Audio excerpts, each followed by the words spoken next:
Welcome to Confessions of a Parent Coach. I'm Coach, a mother of four, and potty talker, Ann Kaplan. This is the podcast where I confess something from my own parenting and coaching life, teach a lesson around it, and answer your questions. Even we parenting experts are far from perfect, and the real magic happens when we get down with all that imperfection. We get into the gritty side of parenting here, so earbud up and dive in. What is up, podcast listeners? I am so pumped to be back here with you again for another episode of Confessions of a Parent Coach. Does it sound sultry when I say it that way? Confessions of a Parent Coach. I am really excited to talk about something that I'm going to be honest. This isn't my actual confession, but here's a little mini teaser confession. I've been kind of nervous to talk about this topic with all y'all. And I think the reason why is because it gets to some of the more like woo-woo kind of stuff that I do in my work.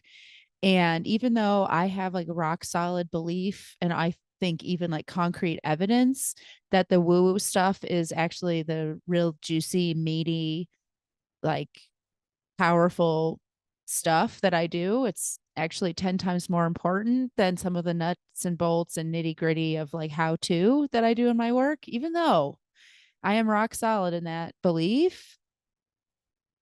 I still have gosh, what's the word? Like I have reservations about really putting it out there because of my own like sort of anxiety about how it's going to be received. So I don't. And that this is a topic for a whole nother episode, by the way, but get ready. I've been talking with a lot of coaches in all different spaces recently, like business coaches, not just parent coaches, success coaches, life coaches, blah, blah, blah. And we've been talking a lot about how like our success in our businesses and our success in the thing that we help our clients with has so much to do with all this woo woo stuff. But because we hold ourselves back in sharing the woo, we're really also holding our clients back. Like we're teaching them all of these nuts and bolts and nitty gritty stuff, all the while knowing that, hey, guess what? I taught you all that great stuff and it ain't going to work for you unless you also have this magical fairy dust woo woo stuff that I'm too chicken shit to share with you. So that stops now. This is the beginning of that stopping in this podcast because we're going to talk about the river of tranquility that flows within your body. Does it sound woo enough for you yet? I promise I'll explain. I promise it's not as woo as it sounds.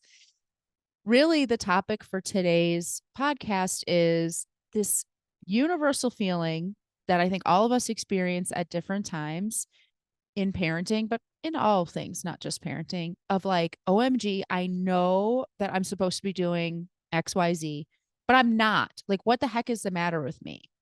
Why am I not doing this thing that I know I need to be doing? And specifically today, we're going to talk about why am I not staying calm and calming myself down before I respond to my kids' behavior? Because I know, even if today is the very first episode that you're listening to of this podcast, I know that you already know that we're not supposed to be parenting mad. We are supposed to be staying calm. We are supposed to be calming ourselves down. We're not supposed to be overreacting or yelling and screaming or all the other dysregulated stuff that we do with our kids. We know that, but we do it all the time. We parent mad all the time. When I used to only work with moms, I would say, don't mom mad. We mom mad. I mom mad. Why do we do that? So, this is exactly what we're going to talk about today because this is a sneaky way where I'm going to force us all to think about our nervous systems.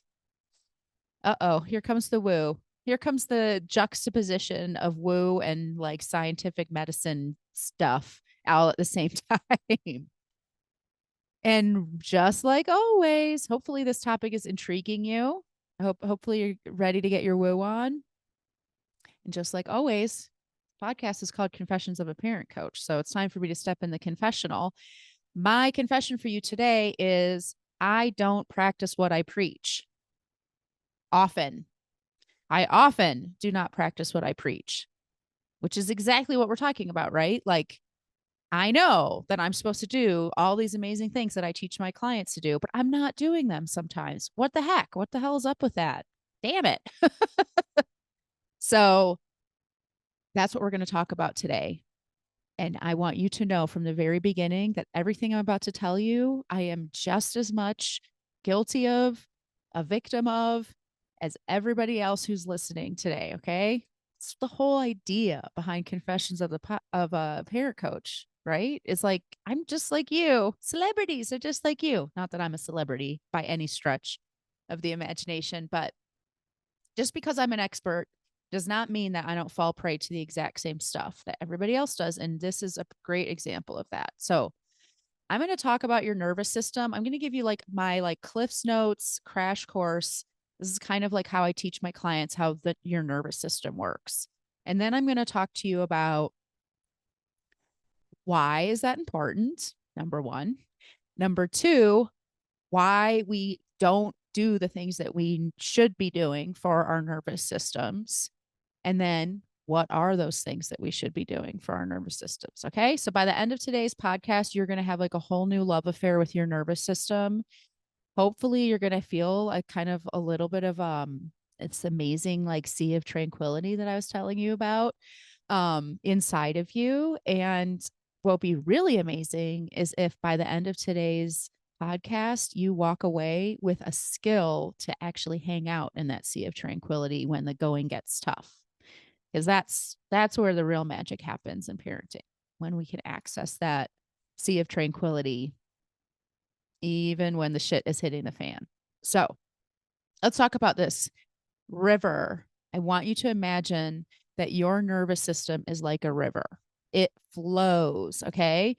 Your nervous system is made to have all of the ups and downs that a river goes through, right? Like waterfalls and rapids and times when things are running sluggishly. Maybe they're even stagnating, like all of that stuff. But ultimately, your nervous system is constantly trying to flow, just like a river is always trying to go downstream. Gravity is working on the water to pull it through the waterfalls, through the rapids, through the swamps, through everything until eventually it reaches the sea, right? It reaches that point where there's no further down it can go. It's at its baseline. Your nervous system is the same. Your nervous system is made to get upset and ramp up, and you go into like fight or flight or freeze mode. Your nervous system is made to spend time in rest and digest mode. Your nervous system is made to respond to all kinds of stimuli, like finding out your kid's telling you a lie or walking into their bedroom and seeing a horrible disaster mess that you've asked them 100 times to clean up. Your nervous system is made to get a phone call from a principal saying, hey, you know what? Your kiddo did not do something cool today in class. Your nervous system is made to watch your kiddo perform on stage at the school play and nail it, and you feel like a major surge of love and excitement and pride for them. Your nervous system is made to do all of that stuff and then flow right back down to the sea, flow right back down to its baseline. That is what your nervous system is supposed to do.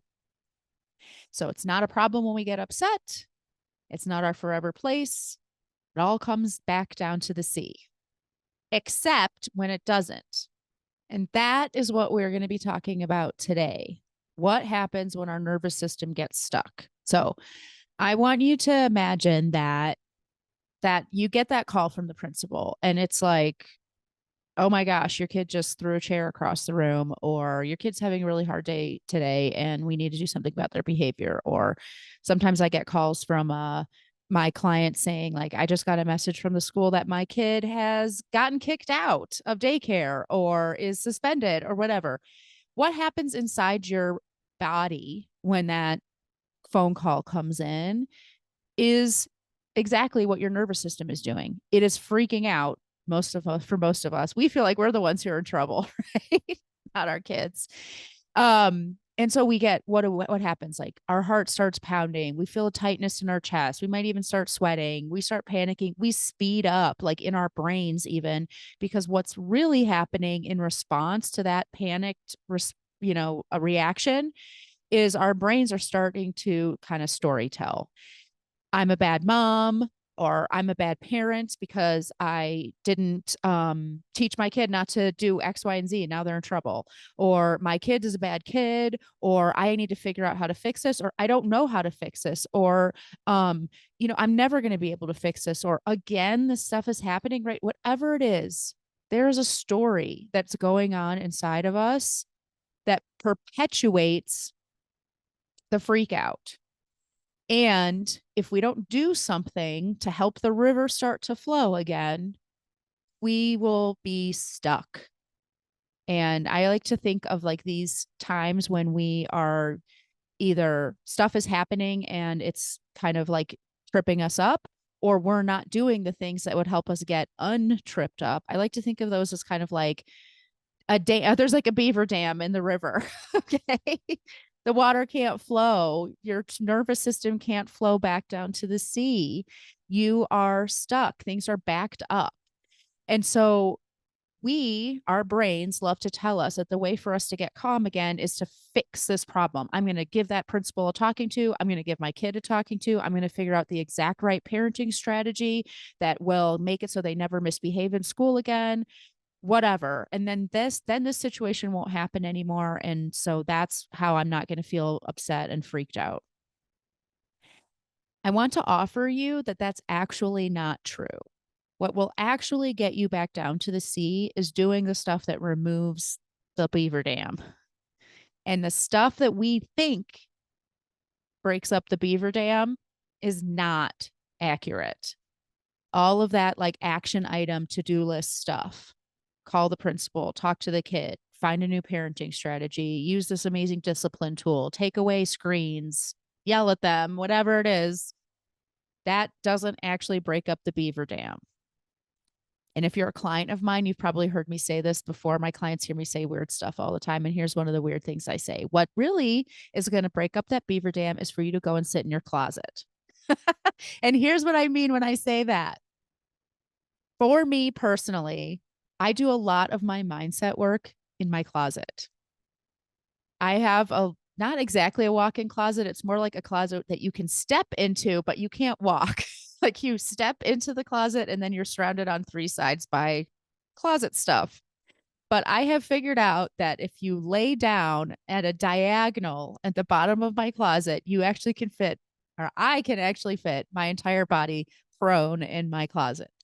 And when I close the door to my closet, the lights automatically go off in there and nobody thinks to look for me in there. So when I started meditating and journaling and stuff like that, I found in my crazy rabbit warren of a house with 4 children in it that the only place I could go and not get interrupted was my closet. So going into my closet is like, it's really evocative and representative to me of like actually going and finding that sea of tranquility that we're talking about. So my clients hear me all the time say, you need to go to your closet. You think that what's going to help you feel better about this situation is the phone call to the principal, the yelling at the kid, the putting in the place the discipline strategy, the, taking away screen time or whatever it is. You think that that's what's going to get you to a place where you're not upset anymore and you've calmed down and that this isn't an issue that's bugging you anymore. But you are wrong. What will actually get you back down to your baseline is going into your closet. So if you take nothing away from this podcast, but this, take away that you need to go to your closet. I want that to become like a new catchphrase that everybody uses. Go to your closet. So let's talk about, it's probably not the first time you've heard from either me or somebody like, hey, take some time and actually get your head on straight, right? Like let your body calm down. Maybe it's like deep breathing. Maybe you need to go for a walk around the block. Maybe you need to journal. Maybe you need to cry. Maybe you need to go to your closet like I do. It's probably not the first time you've heard that, but do you do it? And this is where that confession comes in that I said, like, I don't practice what I preach. So I'm going to give you an example that happened to me literally yesterday. and I have to be a little bit vague about it because it's like official client business and stuff, but I'm almost positive I can tell you this and it's still going to be really impactful, even though you're not going to get to know the nitty gritty. So yesterday, something happened between me and a former client that really upset me, extremely upset. It brought up all of my feelings of like imposter syndrome and questioning myself and thinking maybe I'm a terrible person, or just knowing that somebody else in the world might think that about me. Really, really upsetting. Like panicky, like my chest was really tight. I felt like almost like butterflies, not in my stomach though, in my chest. Just really upset, and I could feel myself speeding up. I wanted to rant about it and vent about it, which I did to like, I think probably 3 different people. I was like, listen to this. You'll never believe this, what this happened, right? Just a bunch of stuff that was my knee-jerk reaction to this situation that I was in. And then I went to my computer and I started getting all my ducks in a row. I'm going to compile all this information that proves that I'm in the right and this other person is in the wrong. And I actually, in this circumstance, it's not always 100% this way, but in this particular circumstance, like I truly do have like all the ducks in a row that demonstrate that I'm in the right and there's been no wrongdoing and all this great stuff. So I did all that. I did all the stuff. Like this is analogous to the whole like calling the principal, yelling at your kid, blah, blah, blah, giving a talk to your child about their school behavior, et cetera, et cetera. That's what I did. I had my checklist of external things that I could do that were going to make it so that this problem went away. And I knew that I was in the right. So all of these horrible emotions I was having about maybe being a piece of garbage were not true anymore. And I could rest easy and have this like, yay, little security blanket of like this letter I had written or whatever. So I did all of that stuff. Now, I teach this shit all day freaking long. Okay. I knew the entire time I was doing all of that stuff that it wouldn't actually make me feel better. That in fact, it was actually only increasing my spiral because I was indulging in my story about being a piece of garbage or maybe not being a piece of garbage. And how can I prove I'm a piece of garbage, or how can I prove I'm not a piece of garbage? Like I knew intellectually, like concretely, with 100% certainty, I knew that I was barking up the wrong tree with all of the stuff that I was doing. And what I really needed to do was go to my closet, but I didn't for a very long time, like way too long. I probably spent, like, my day was going great until about noon when this event happened. And between noon and I'd say 5 p.m., I like knowingly and willingly chose to feed my demon instead of go to my closet. And then finally, I was like, okay, I get the memo, universe. I'm going to go to my closet. And I went to my closet and I did some of the mindfulness stuff that I'm going to tell you about in a second, and felt 1,000,000% better afterwards. I could feel my chest relaxing. I could feel this like weight being lifted off of me. I was actually finally breaking apart the beaver dam and letting my nervous system flow and get where it needed to go instead of staying stuck in the story.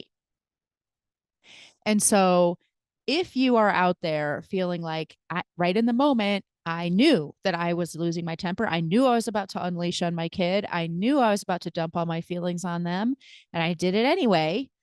I want you to take 2 messages from this. Number 1, you're normal. Even your, hallowed business coach podcast lady also does that sometimes too. And 2, the second message is like, we get to choose differently if we want to. And so I want you to give yourself a ton of grace that sometimes you could be standing right in front of the signpost pointing to, hey, the solution, the path to peace and freedom is in this direction. And you could be looking right at that signpost and go, no, I think I'll go the other way. That is a thing that happens. It takes us a long time to first even see the signpost and then to actually follow the signpost. And sometimes we need to just sit and go in the wrong direction and bark up the wrong tree for a while before we're like, okay, fine, signpost, I will follow you, I guess. Fine. And guess where that signpost points? It points to your closet. So you follow the signpost into your closet, you figure out that you can let your nervous system calm down and relax. And that is literally the answer. Anytime you're asking yourself, I knew I was doing that wrong, but I did it anyway. Why did I do that? Why is it that I come to my coaching sessions every week in the group with Anne and I get this great advice and then I don't follow it all week long? Why is it that I learned this incredible skill when I came to her workshop and then I didn't do any of the stuff that I learned in the workshop? The answer is always the same. It's because you're not going to your closet. It's because you're not going to your closet. That's it. The answer to every single one of our parent fails is your closet. Your nervous system is the answer. So, what do we do about that? I really want to give you this idea. The reason why I talk about your nervous system as a river is for a very specific reason. People come to me all the time and they say either, I need to make myself calm down. Like I'm losing my temper, I'm getting upset, I need to stop it. Or they say, I need to get my child to calm down, or I need to calm my child down. I want you to really think about the river. That water in that river does not need anyone to make it flow. It just flows. That's how water works. The true work of us taking care of our nervous systems is not actually making anything happen. It's just getting out of the way. It's removing the stuff at that beaver dam. Once we get out of the way, our nervous system will flow and naturally always come back to stasis. So if your child is having a hard time calming down, it's not your job to calm your kiddo down. Your kiddo has a nervous system that knows how to calm down. All you need to do is create an environment that promotes your kiddo calming down. So yelling at your kid, telling them to calm down, interacting with them almost in any way when they're upset is not helping their nervous system at all. In fact, it's stimulating their nervous system and making it harder. It's putting more wood in that beaver dam for them. So give yourself permission that you don't actually need to know how to control someone else's nervous system. I mean, for God's sakes, that's impossible. Yikes. That's a huge burden to put on ourselves. And we do it all the time, don't we? Give yourself permission that that's not your job. Trust your child came earthside with a nervous system, just like every other schlub in the world, right? So if we get out of the way, that kiddo's nervous system is naturally going to flow back to their sea of tranquility. And the same is true for you. If you find yourself amped up and ramped up like I was yesterday and thinking like, I need to calm down, I don't want to feel this way anymore.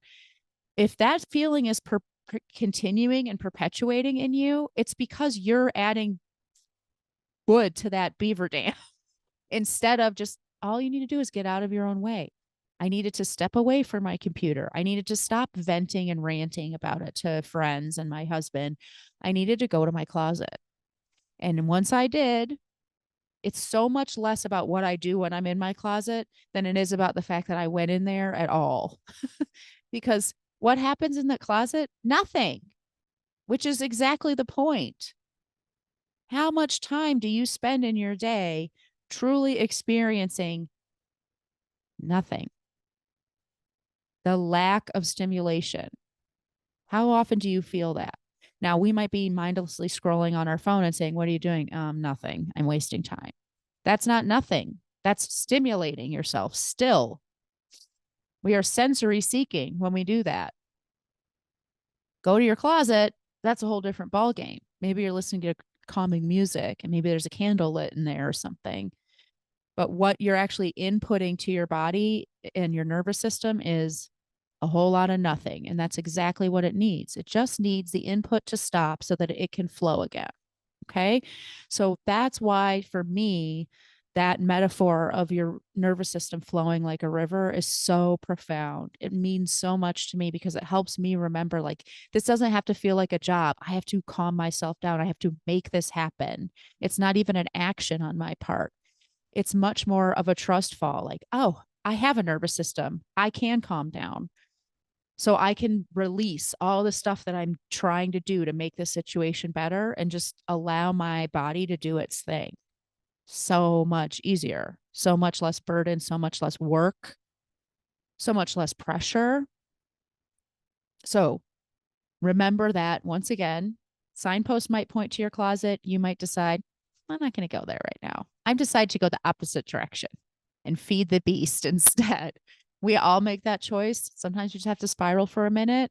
And then eventually you can get to the place where you're like, okay, fine, I'm going to go there. And the second thing is like, it will happen for you. Your nervous system is just like everybody else's. You ain't special. That means that this can work for you. It absolutely can. All you need to do is just get out of your own way. Okay. So think about making sure that you're headed in the right direction. When you have the means to choose to follow that signpost, do so. And then let's talk about like, well, what do I do when I'm in there? Great. I'm in my closet. What am I doing in here? I'm not going to tell you all the things today. We can have a whole separate podcast about like how all the nervous system tools. But I'm going to give you one tool today. And then we have a listener question that's going to be perfectly aligned to demonstrate what this looks like, boots on the ground. So the one tool, and if you're working with me already, you've already heard this tool so many times, you're like, oh my God, she's going to say the 5 senses. I know it. You're right. 5 senses. That is the tool. If you don't know what the 5 senses are, well, obviously you know what the 5 senses are, right? Sight, smell, taste, touch. You got it, right? Oh, and hearing. Forgot the 5th one. Which is kind of funny since you're listening to a podcast right now. That is the sense that we are using the most in this moment.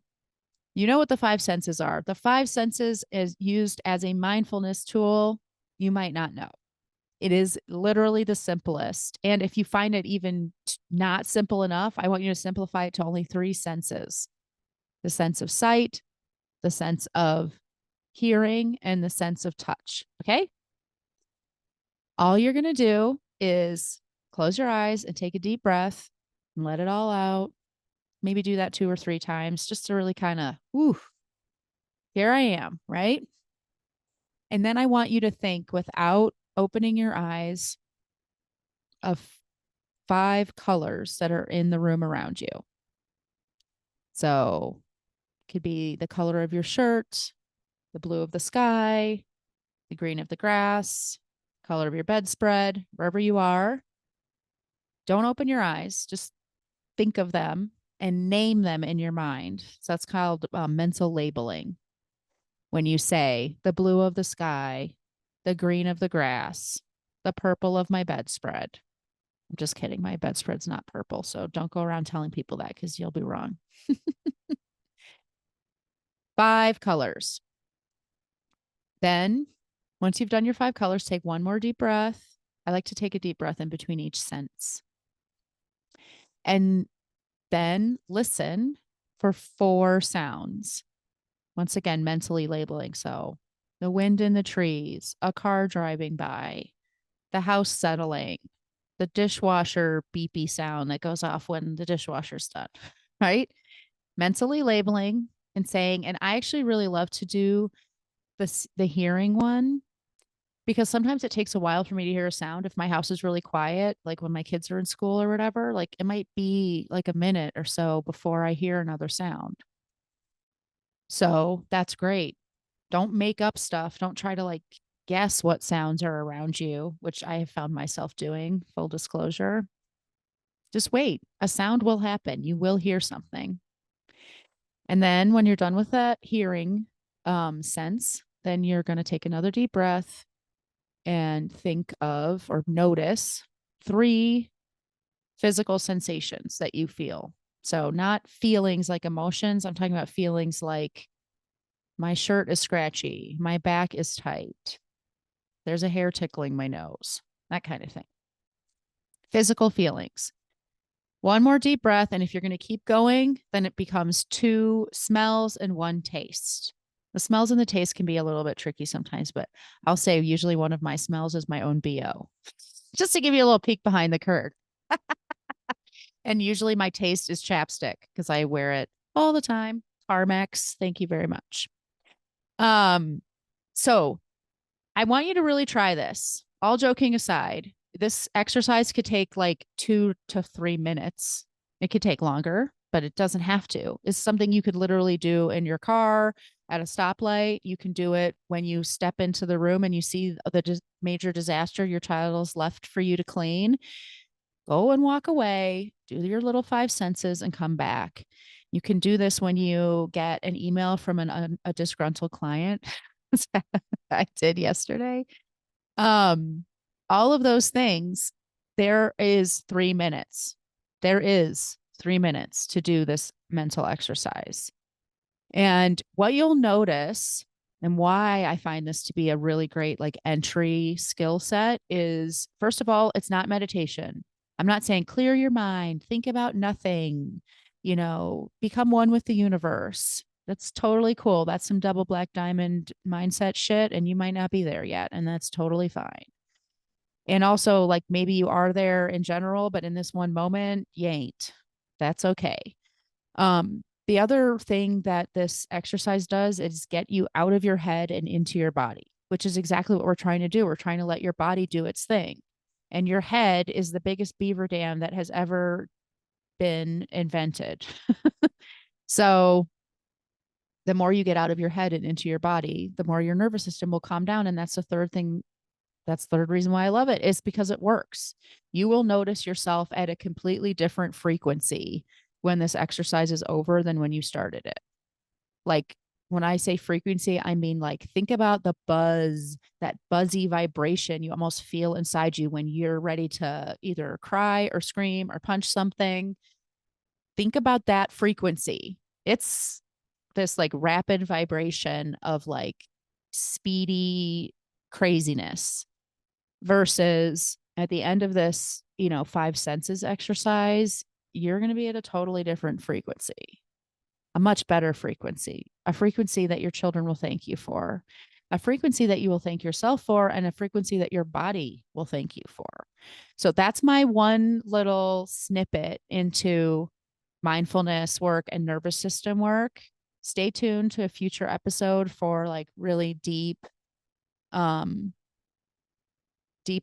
anyway, nervous system ideas and meditations and stuff like that. But I really, really, really try to make this stuff super accessible to everyone. So if you're thinking like, okay, yeah, I know that I need parenting skills. I also know that I need to get my head on straight so that I'm not losing my mind all day long.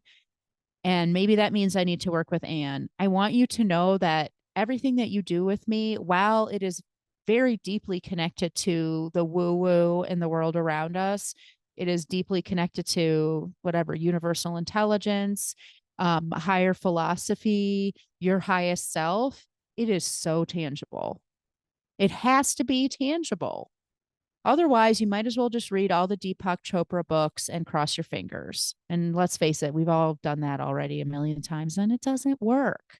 So work with me. This becomes a lot more tangible. I will promise to give you like actionable, like to-do list stuff that is truly effective, instead of the to-do list stuff your brain makes up to trick you into thinking that if you do everything on that list, you're going to feel better, like calling the principal and yelling at your kid about his school behavior, right?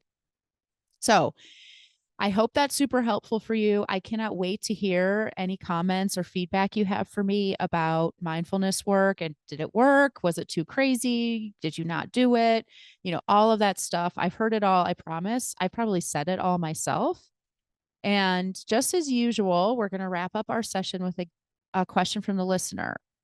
And this question, I think, is a really great dovetail to this topic that we're talking about today. Ren says, why does my kid keep saying, no one loves me, nobody cares about me, each time he doesn't get his way? And how should I respond? Oh my gosh, Ren, I love this question. Okay, so this is a two-part question, right? Why is this happening and what should I do about it? It's like, that should be a t-shirt, right? Why is this happening? What should I do? Why is this happening? Probably for two reasons, but both of them are speculation on my part, which I'm going to get to when I tell you what you should do about this. The two most likely reasons, and it's probably a little bit of both, are there's a part of him that feels that way. Like, how many of us feel like we're ashamed of ourselves when we don't get what we want, or we get in trouble, or things don't work out for us? Like, God, why does everything always happen to me? Or this sucks, or my life is crap, right? That happens to me. I think that I'm an adult sometimes. And also, if it's not just me not getting what I want, but me getting in quote unquote trouble, there's a huge shame piece of like, I did something wrong. I'm bad. So part of him saying that probably is because he actually thinks that to some degree, or at least a part of him does, or it's a thought that he's at least experimenting with and working around with. So that's one reason why probably that he's saying that. The second reason is because it works. So if you respond to his negative self talk in a way that gives him like attention and intensity, maybe even lessens the negativity of the outcome that he was experiencing. Like if you're like, you have to go to bed 10 minutes earlier, it's time for bed, let's say. No, I don't want that. Everybody hates me. No one cares about me. I'm not loved, whatever it is. If even sometimes when he says that, you're like, oh my gosh, buddy, that's not true at all. Why don't we sit here on the couch for 5 minutes and I'm going to take care of your feelings? Well, guess what? It's not bedtime anymore. It's sit on the couch with mom and get tons of kumbaya vibes time instead. So the two reasons why kids do and say stuff is either because it's their truth or because it's a useful tool. And with negative self-talk, there's usually a little bit of both in there. So that's my answer to the why question. Now, to actually discover 100% or as close to 100% as we can, whether my guess is right, it comes to that what should I do about it piece. The first thing you should do about it is go to your closet. If you're upset, and who wouldn't be, right? Who wouldn't be upset listening to their kid say this, like, God, why does he think that? Did I do something to make him have low self-esteem? Like, am I teaching him terrible things about himself? Like, what's the matter with him? What's the matter with me? I don't know how to make somebody else feel good about themselves. Like, right? So if I would say that our kids' negative self-talk is something that is really common for us to, get our nervous systems a little bit bunched up around. And if that's the case, you don't necessarily really need to go to your closet unless you are like me and you really like your closet. But the point is, like, let your nervous system come back down to earth, clear out the beaver dams. And then the second thing is always validate and ask questions. And it's kind of a tricky thing with negative self-talk to say validate. Like, what? I'm going to say, yeah, nobody does love you. But just remember that validation is not the same as agreeing. Validation is just giving the message that this kid has the right to feel how he feels and his feelings are real.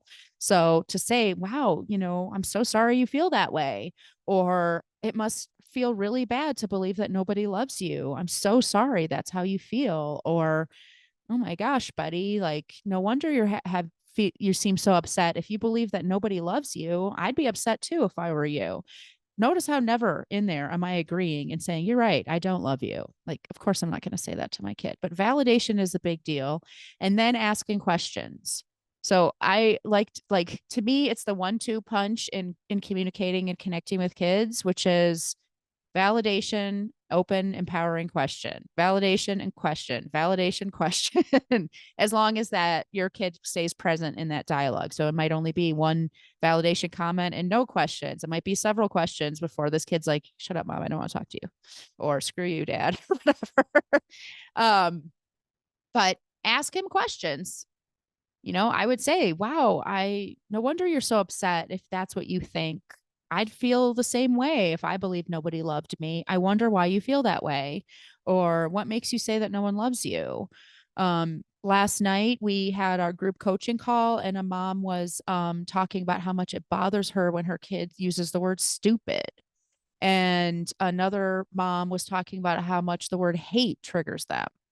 So, when we hear our kids say these things that are upsetting, it's really important to help them explore. So this mom in particular did a great job of saying, you know, well, what do you mean when you say that something is stupid? And their kid was able to say, well, I just mean I don't like it. It's like, oh, okay. So if you don't like something, it feels stupid to you. Interesting. Now, Depending on how old your kid is, that might be as far as the conversation goes, but it's still a great conversation because anything you do that leads to contemplation on your kid's part is a win. So, and then the last thing I'll say is allow them to feel that way. So if it's time for bed and that means in your kid's head that they are unloved, well, that's a bummer. And you do everything to respond to it with lots of empathy and, attunement. And it's still time for bed. And you can spend the whole time you're falling asleep thinking about how unloved you are if that's what you need to do. I'm here for that. I love you so much. I'll see you in the morning. So, really setting the boundary, following through, allowing it to be that your child has negative emotions sometimes. That's not a problem that we need to solve because it's not a problem, period. So those are my three how-tos. Go to your closet, validate and ask questions, and allow the negative emotion to persist if it does. I hope that's helpful for you. If you want to get your question answered on the podcast, I want to answer it. So just go to my website, AnnKaplanParentCoach.com, and fill in the little contact form, put podcast question in the subject heading, and I will happily answer your question on the air because I think that will be amazing. And if you are ready to start working with me, I'm ready for that too. It all starts with a discovery call. All the information about that is in the show notes and the outro. But suffice it to say that you can set that up with me anytime. It is totally free, and it's a chance for me to get to know you, hear your story, commiserate, validate, and offer you some really actionable feedback that gets us started on an amazing coaching journey together. Have a great day, everybody. I will talk to you all next week. Bye. The episode is over, but there's more waiting for you. You can grab my free workbook, Getting Kids to Listen the First Time, that walks you through the fundamental principles I teach all of my clients and applies them to this very universal parenting challenge. So if you're sick of repeating yourself all day long or just want to learn more about my style, you'll definitely want to go to bit.ly/kidswholisten. And if you're ready to work with me, let's meet. Set up a free call at bit.ly/KaplanCall, and let's create an action plan that gets you exactly where you want to go. And of course, links to all this goodness are in the show notes. Thanks for joining, and I'll see you next time.